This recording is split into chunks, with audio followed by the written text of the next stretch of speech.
देखो बच्चों, सॉल्यूशन तो मैं इसका आपको दे रहा हूँ, उससे पहले एक चीज़ समझो आप, इम्पॉर्टेंट क्या होता है इस टॉपिक में कि ग्रेविटी जब आप हाइट पे जाते हो ना तो ये इस फॉर्मूले से चेंज होती है, 1 - 2h/r। ये फॉर्मूला जनरली आप पढ़ते हो और जनरली लर्न भी करते हो। और डेप्थ पे होती है 1 - h/r। इसमें बस याद यही रखना पड़ता है, इसको आप डेप्थ भी लिख सकते हो। So this is variation with height, this is with depth. देखने में दोनों फॉर्मूले एक जैसे हैं, बट एक्स्ट्रा टर्म यहाँ पे बस 2 का टर्म है, ठीक है, सेकंड के कंपैरिजन में एक जैसे फॉर्मूले दिखते हैं। बट ये जो फॉर्मूला ऊपर वाला है वो बाइनोमियल थ्योरम लगा के आता है, तो इसका मतलब ये ऑलवेज एप्लीकेबल नहीं होता है। नीचे वाला ऑलवेज एप्लीकेबल होता है, ऊपर वाला एप्लीकेबल होता है h much less than r के लिए। अब फिजिक्स में मच लेस देन का मतलब कितना होता है, किसी क्वांटिटी का 5% से लेस, ठीक है। मतलब r / 20, इससे कम वैल्यू होनी चाहिए तो एप्लीकेबल होगा। और सारे ऑप्शन मुझे क्या दिख रहे हैं, कॉम्पेरेबल दिख रहे हैं, मतलब पहला वाला फॉर्मूला तो इसमें नहीं लगाना है, ठीक है। दूसरी बात, और कैसे पता चलेगा कि इसमें फर्स्ट फार्मूला नहीं लगेगा। देखो भाई, एक ऐसी हाइट या डिस्टेंस पूछी जा रही है जहाँ पे ये दोनों टर्म इक्वल हो जाए, तो कभी भी ये term 1 - 2h/r equal to 1 - h/r ऐसा तो हो ही नहीं सकता है। तो इसका मतलब वैसे भी ये अप्लाई नहीं होना है। मतलब कहने का मतलब ये है कि आपको बहुत क्लियर होना चाहिए कि 1 - 2h/r आपको नहीं लगाना है। तो वो फॉर्मूला आता कहाँ से, सपोज़ वो डिस्टेंस है h या x ले लो आप, जहाँ पे ये हो रहा है, तो वो फॉर्मूला आता है बेसिकली इस फॉर्मूले से। इसमें बाइनोमियल थ्योरम लगा के आता है। तो ये हो गया हाइट पे वैल्यू और ये वाली हो गई डेप्थ पे वैल्यू। तो राइट साइड वाला तो ऑलवेज एप्लीकेबल होता है। अब बस मुझे इसी को सॉल्व करना है, ठीक है। तो देखो 1 + h/r, h/r को x ले लो। इनफैक्ट h को x लेने की जगह मैं h/r को x ले लेता हूँ, सपोज करो।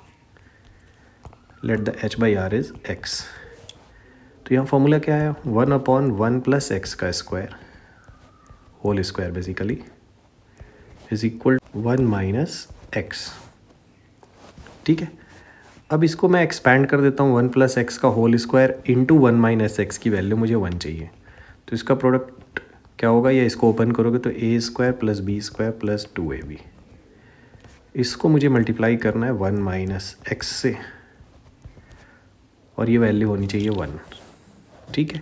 तो पहले 1 का मल्टीप्लाई करो, 1 + x² + 2x, और x से मल्टीप्लाई करोगे तो x³ - 2x² = 1। तो 1 तो हो गया आपका कैंसिल। तो देखो दिखने में एक क्यूबिक जैसा लगता है, बट यहाँ से x एक कॉमन आ जाता है। थोड़ा ध्यान से देखना, पहले तो मैं x को कॉमन ले लेता हूँ, -(x²), ठीक है, और -(x²), ठीक है। तो पावर्स को हम ये हैंडल हो गया, ये हैंडल हो गया, ऐसा करते जाओ आप आगे। 2x - x का मतलब +x, और इसकी वैल्यू है 0। नाउ यहाँ से आप ले लो -x को कॉमन, तो ये वैल्यू हो जाएगी x² + x -1 = 0। अब या तो ये फैक्टर 0 है या तो ये फैक्टर 0 है, तो x 0 तो हो नहीं सकता क्योंकि वो सरफेस का पॉइंट हो जाएगा। तो अब ये जो बच गया इसको 0 आप करोगे, x² + x -1 की वैल्यू 0। तो अगर आप श्रीधराचार्य मेथड लगाओगे तो x की वैल्यू आएगी -1 ± है ना, -b ± b² -4ac। तो ये -1 है, -4ac + 4 आ जाएगा / 2a। तो ये वैल्यू आ गई -1 ± √5 / 2। सो माइनस तो वैसे भी एक्सेप्टेबल नहीं है यहाँ पे प्लस माइनस में से, अदरवाइज वैल्यू नेगेटिव आ जाएगी। सो x जो था वो हमने एज्यूम किया था h/r। So h/r is basically √5 - 1/2।